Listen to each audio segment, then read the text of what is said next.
Hello everyone, welcome है आप सभी का आपके अपने ही चैनल तरु वाटिका में। अगर आप पान खाने के शौकीन हैं तो आपके गार्डन में पान का प्लांट ज़रूर होगा। अगर नहीं है तो आज ही ले आइए और अपने गार्डन में इसको शामिल कीजिए, क्योंकि ये जो मौसम चल रहा है ये इसका ग्रोइंग पीरियड है और सर्दियों का जो टाइम होता है इसका डोरमेंसी का पीरियड होता है। तो इसमें इस टाइम में आपको ग्रोथ देखने को मिलेगी, क्योंकि ह्यूमिडिटी जो वाला एटमॉस्फेयर होता है वो अब बारिश के टाइम में प्लांट को मिलता है।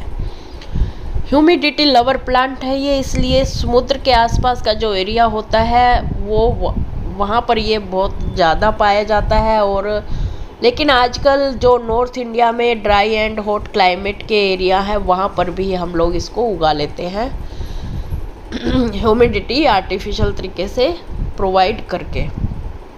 आज थोड़ा सा गला ख़राब है बोलने में थोड़ी दिक्कत है, लेकिन वीडियो मैंने अपलोड करनी थी इसलिए मैं ज़बरदस्ती लगी हुई हूँ बस। ह्यूमिडिटी लवर प्लांट है ये, इसलिए इसको बहुत सारे प्लांट्स के बीच में रखा जाता है। और ह्यूमिडिटी प्रोवाइड करने के लिए इस पर मिस्टिंग करनी बहुत ज़रूरी है। एक दिन आप मिस्टिंग करिए और दूसरे दिन इसमें वाटरिंग करिए तो भी इसके लिए बहुत अच्छा रहेगा। अगर फिर भी आपके यहाँ बहुत ज़्यादा हॉट ड्राई क्लाइमेट है तो आप ह्यूमिडिटी प्रोवाइड करने वाले प्रोडक्ट आते हैं वो आप ख़रीद लीजिए और उनको ऑन रखिए और इस तरह से मैंने बताया ये ह्यूमिडिटी लवर प्लांट है, सी के आसपास के एरियो में मिलता है।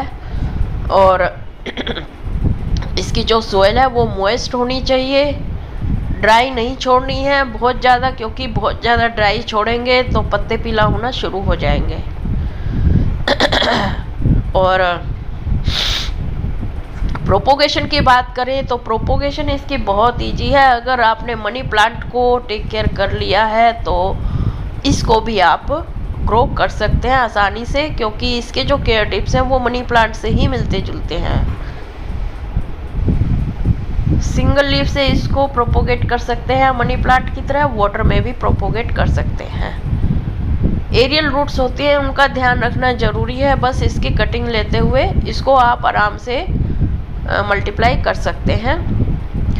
एक एरियल जो रूट्स हैं वो ज़मीन में जानी चाहिए, मिट्टी में जानी चाहिए, बस ये ध्यान रखना है। और इस तरह से पानी में जब आप प्रोपोगेट करते हैं तो जब रूट्स निकल आएंगे 15-20 दिन के बाद, तब आप इसको मिट्टी में लगा सकते हैं। एक और तरीका है इसको प्रोपोगेट करने का, जैसे मैंने इसमें किया हुआ है। एरियल रूट्स होती है ना इसकी, ये थोड़ा सी लंबी स्टेम थी जब मैंने इसको लगाया था, तो मैंने इसको यहीं पर ही गोल गोल घुमा दिया था पोट के चारों ओर अंदर की साइड। तो ये देखिए जो एरियल रूट्स हैं वो मिट्टी में चली गई हैं और मिट्टी में डेवलप हो गई हैं अच्छे से। तो अब मैं पीछे की साइड से इसको कट करके और इसको मिट्टी से निकाल कर दूसरा प्लांट तैयार कर सकती हूँ। तो इस तरह से एरियल रूट्स के ऊपर अगर हम यहाँ मिट्टी डाल देंगे तो थोड़े दिन के बाद यहाँ पर रूट्स डेवलप हो जाएंगी और नया प्लांट आपका तैयार हो जाएगा। पीछे से कट करके आप इसको मिट्टी में से निकाल के दूसरी जगह लगा सकते हैं। क्योंकि ये रिलीजियस वैल्यू रखता है इसलिए एडिबल भी है, इसलिए हमने केमिकल का छिड़काव नहीं करना है। वैसे तो इस पर कोई पेस्ट का अटैक नहीं देखा गया है, लेकिन पत्तों के पीछे कई बार काले धब्बे अगर आपको दिखाई देते हैं ब्लैकिश, तो वो आप फिर नीम ऑयल का स्प्रे कर सकते हैं। और हल्दी का पानी घुला हुआ अगर आप टाइम टू टाइम इसमें डालते रहेंगे थोड़ा थोड़ा तो भी सेफ रहेंगे ये। और लोकेशन की बात करें तो इसको शेडी एरिया में रखना है, जहाँ पर बिल्कुल धूप ना आती हो, वो इसके लिए बेस्ट लोकेशन है। टेरेस पे आप रख सकते हैं बशर्ते कि नेट वगैरह का जुगाड़ हो वहाँ पर। और अगर 1-2 घंटे की धूप आती है तो वो फिल्टर्ड हो, इनडायरेक्ट हो, डायरेक्ट ना हो। और मई जून के जो गर्मी में लू के थपेड़े होते हैं उनसे भी इसको सेफ रखना है, क्योंकि इसके पत्ते फिर लटक जाते हैं, गर्मी सहन नहीं कर पाते ज़्यादा। और फर्टिलाइज़र की बात करें तो नाइट्रोजन रिच फर्टिलाइज़र डालना है इसमें। फरवरी और मार्च में जो इसका ग्रोइंग पीरियड स्टार्ट होता है तब हम फर्टिलाइज़र डालें और अक्टूबर में डालें तो बहुत सही है। ज़्यादा डिमांडिंग प्लांट नहीं है ये, इतनी ही फर्टिलाइज़र इसके लिए काफ़ी है।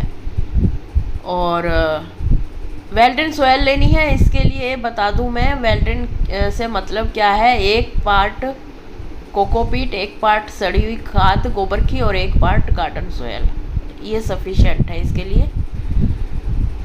और लोकेशन की बात करी मैंने, पेस्टिसाइड्स की बात की, प्रोपोगेशन की बात करी, वाटरिंग की बात करी, ह्यूमिडिटी की बात करी, और बहुत अच्छा होगा अगर आप इसमें मोस्टिक लगा के रखें। मेरे पास तो उस टाइम अवेलेबल थी नहीं, इसलिए मैंने ऐसे ही छोड़ दिया ये, लेकिन अब मेरे को इस ख़रीद कर लगानी पड़ेगी क्योंकि इसकी जो स्टेम है वो अब नीचे लटकना शुरू हो गई है। वैसे तो ये पोट का प्लांट है, लेकिन फिर भी कई लोग इसको हैंगिंग में लगा लेते हैं और नीचे से पत्ते तोड़ तोड़ के खाते रहते हैं। हाँ, अगर आप आइए और पुराना पत्ता तोड़कर खा जाइए, तभी उसके जगह पर आपको 2 स्टेम मिलेंगी, क्योंकि जब तक मैच्योर लीफ आप खाएंगे नहीं तोड़कर तो वहाँ पर से आपको 2 लीफ नहीं मिलेंगी और आपका प्लांट जो है वो बुशी नहीं बनेगा। बिल्कुल जैसे आपने पान खा लिया हो ऐसे इसके पान के पत्तों का टेस्ट आता है। और वैसे तो ये बहुत ज़्यादा कॉस्टली नहीं है, 100 रुपीज़ के आसपास मिल जाता है नर्सरी में। बाकी लोकेशन के ऊपर डिपेंड करता है कि आप कहाँ रहते हैं। 20-30 ऊपर नीचे डिफरेंस आता ही है, कहीं 100 का मिलता है तो कहीं 120 या 130 का भी मिलता होगा और कहीं 100 से नीचे का भी मिलता होगा प्लांट। बहुत ज़्यादा कॉस्टली प्लांट नहीं है ये, लेकिन एक बार आपके घर पे आ गया तो आप इसको आसानी से मल्टीप्लाई भी कर सकते हैं, बार बार खरीदने की आपको ज़रूरत नहीं पड़ेगी। गर्मियों में डायरेक्ट धूप से इसको बचाना है और सर्दियों में डायरेक्ट फ्रोस्ट से इसको बचाना है, तभी आपके पास ये सालों साल बना रहेगा। नहीं तो अगर गर्मियों में बचा लिया और सर्दियों में नहीं बचा पाए तो आपको नेक्स्ट सीजन में कुछ नहीं मिलेगा। सर्दियों में भी इसको बिल्कुल शेड के अंदर रखना है जहाँ पर डायरेक्ट फ्रोस्ट इसके कांटेक्ट में ना आए। ये देखिए अब मुझे इसमें बड़े पत्ते लेने के लिए मोस्टिक का यूज करना ही पड़ेगा। जब आप इसमें प्लांट लगाते हैं उसी टाइम ही मोस्टिक लगा दीजिए, तो सीधा सीधा प्लांट उसी के ऊपर ही चढ़ता रहता है। तो आई होप आपको वीडियो अच्छी लगी होगी, थोड़ा सा भी कुछ अच्छा लगा है तो लाइक शेयर सब्सक्राइब करिएगा। फिर मिलते हैं, बाय बाय।